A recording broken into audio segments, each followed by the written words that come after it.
केंद्र सरकार ने केंद्रीय कर्मचारियों और पेंशनर्स के लिए महंगाई भत्ता यानी डीए और महंगाई राहत यानी डीआर में 2% की बढ़ोतरी को मंजूरी दे दी है। इससे कर्मचारियों की सैलरी और पेंशन में बढ़ोतरी होगी। ये नया महंगाई भत्ता जनवरी 2025 से लागू होगा, यानी कि केंद्रीय कर्मचारियों को मार्च की सैलरी में बढ़ी हुई रकम के साथ 2 महीने का एरियर भी मिलेगा। केंद्र सरकार ने अपने कर्मचारियों और पेंशनर्स के लिए महंगाई भत्ते यानी डीए और महंगाई राहत यानी डीआर में 2% की बढ़ोतरी कर दी है, जो अब 53% से बढ़कर 55% हो जाएगी। ये बढ़ोतरी 1 जनवरी 2025 से लागू होगी और इससे करीब 48 लाख से ज्यादा कर्मचारियों और 66 लाख से ज्यादा पेंशनर्स को फायदा मिलेगा। सरकार पर इसका सालाना खर्च 6,614 करोड़ रुपए से ज्यादा का आएगा। ये फैसला महंगाई के असर को कम करने के लिए लिया गया है और इसे 7वें वेतन आयोग की सिफारिशों के अनुसार मंजूरी दी गई है। अभी तक केंद्रीय कर्मचारियों का महंगाई भत्ता 53% था, जिसे अक्टूबर 2024 में 3% बढ़ाया गया था। अब इस 2% की नई बढ़ोतरी के बाद डीए 55%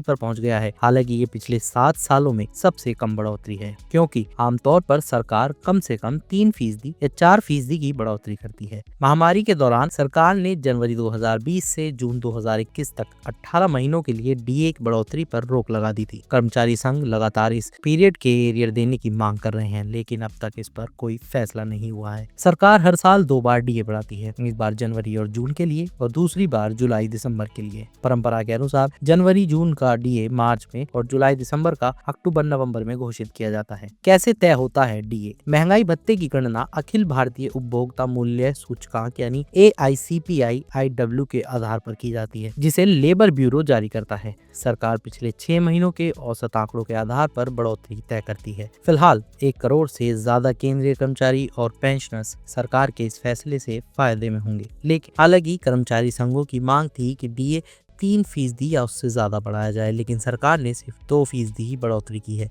अब सबकी नजरें अगले डीए रिवीजन और 8वें वेतन आयोग की सिफारिश पर है। देश में 8वां वेतन आयोग अगले साल 2026 से लागू होगा।